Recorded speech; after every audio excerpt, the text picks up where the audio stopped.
Your Excellencies, fellow citizens, on this historic occasion, I am happy to welcome the foreign ministers of the countries which, together with the United States, form the North Atlantic Community of Nations. The purpose of this meeting is to take the first step toward putting into effect an international agreement to safeguard the peace and prosperity of this community of nations. It is altogether appropriate that nations so deeply conscious of their common interests should join in expressing their determination to preserve their present peaceful situation and to protect it in the future. What we're about to do here is a neighborly act. We're like a group of householders living in the same locality who decide to express their community interests by entering into a formal association for their mutual self-protection.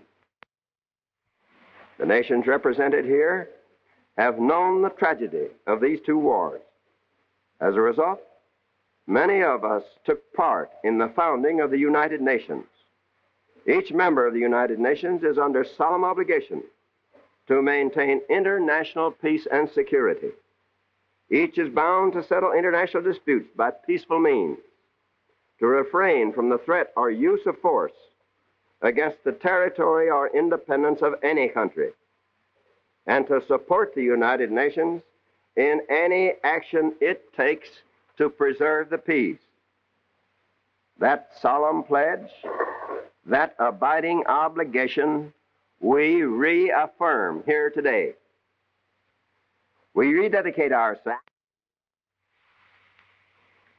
Within the United Nations, this country and other countries have hoped to establish an international force for the use of the United Nations in preserving peace throughout the world. Our efforts to establish this force, however, have been blocked by one of the major powers.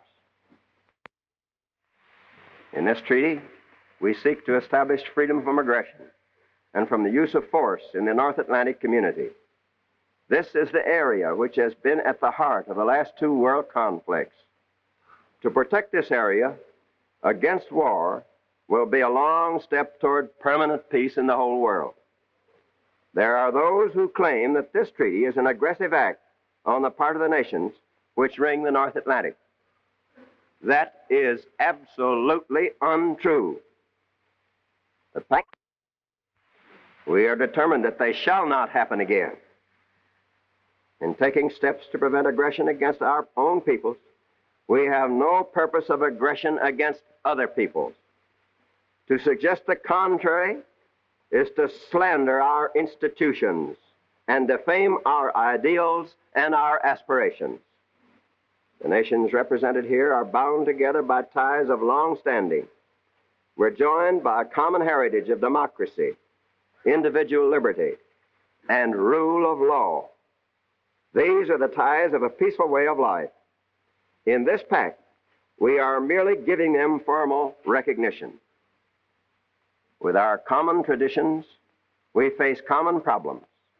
We are, to a large degree, industrial nations, and we face the problem of mastering the forces of modern technology in the public interest.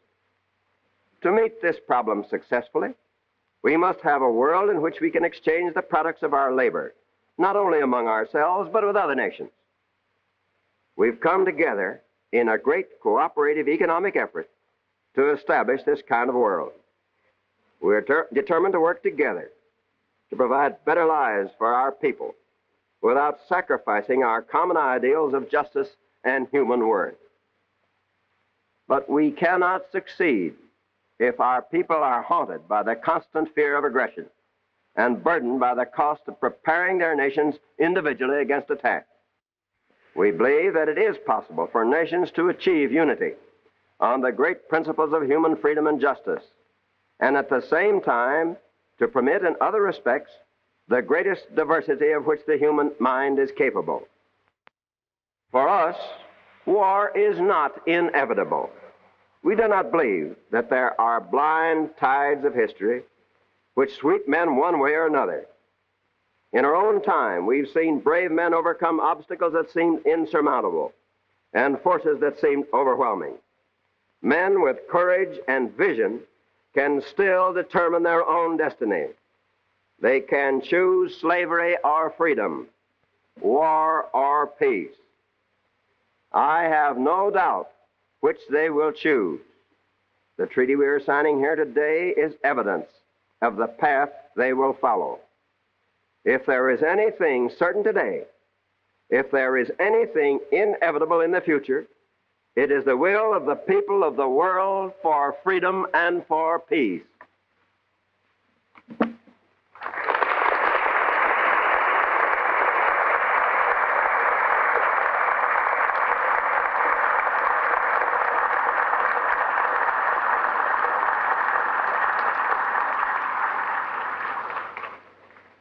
We will now proceed to the signing of the North Atlantic Treaty.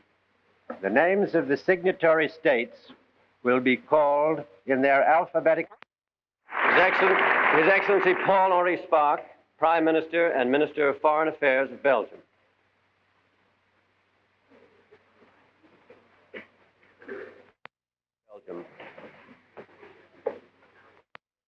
The Honorable Lester B. Pearson, Secretary of State for External Affairs of Canada. Gustav Rasmussen, Minister of Foreign Affairs of Denmark.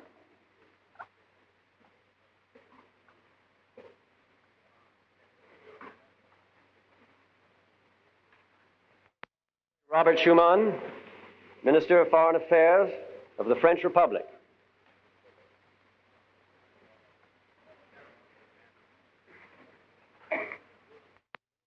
Johnny Benedictson, Minister of Foreign Affairs of Iceland.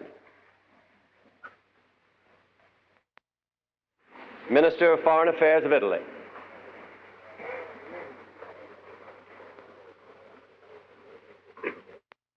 Luxembourg.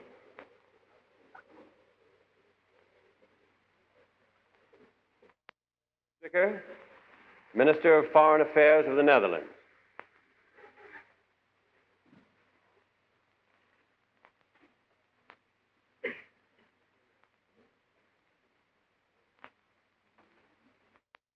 Lange, Minister of Foreign Affairs of Norway.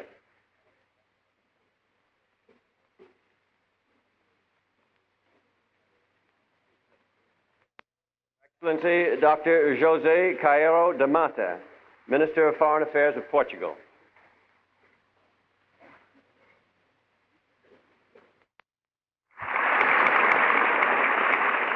The Right Honorable Ernest Bevin,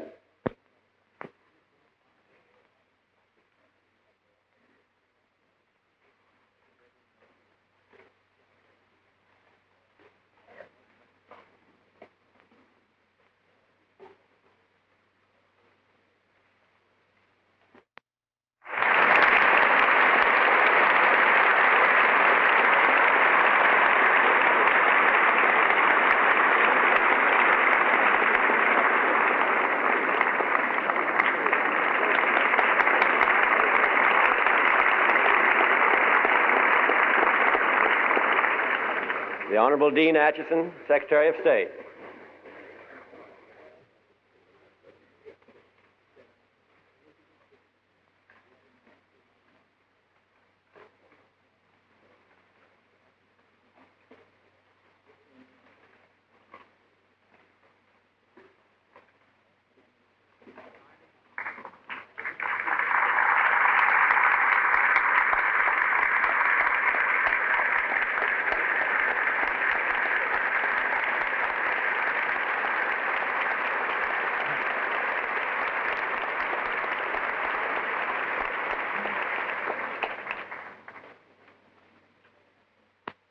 Under the terms of the treaty, the signatory powers are called upon to ratify in accordance with their respective constitutional processes.